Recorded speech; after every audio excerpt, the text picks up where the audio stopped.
I didn't know much about current day Army until the first 2 Army dinners where I went as a date. And I certainly had a negative view of current day Army. And on reflection, I think that was probably from the portrayal of the media.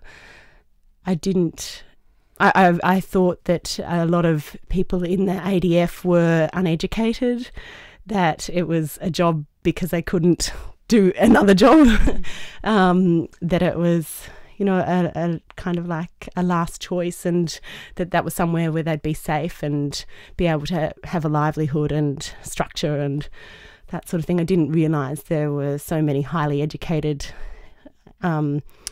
intelligent, well-rounded individuals in the ADF. When Nat was away, I tried to maintain the normal school routines. That worked pretty well. When we got weekends and holidays, we'd take the boat down the coast and do a bit of fishing, or we'd go camping with some friends when we could.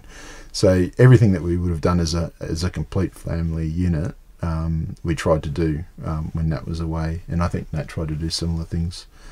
Probably not as active in terms of the outdoor stuff, but yeah, in terms of going around to people's houses and maintaining visits and stuff like that, you just got to crack on with life and keep it moving forward for the kids, because, you know, as we mentioned, it's an eternity for them if you don't keep life interesting.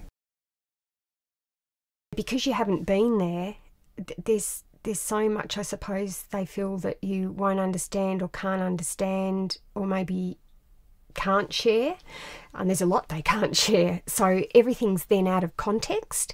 And he's not the sort of person that will just, you know, chit chat away about incidental stuff.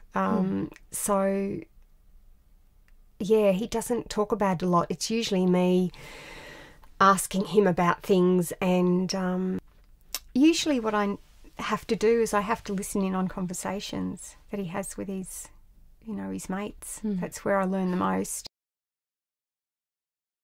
After the initial few weeks, little things start to come out that maybe had changed him from the experience, and maybe a bit of anger issues maybe started to surface.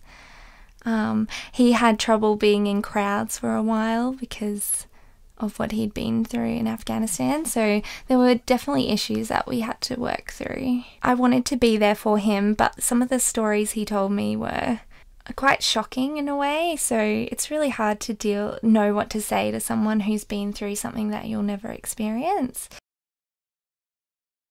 I probably don't understand the role of the ADF properly and what it is, that some of the things that they're doing. You know, people just think, oh, they're on the other side of the world. Why do they need to be there? But I think if you look at it in a humanitarian aspect, they're there to assist their fellow human being.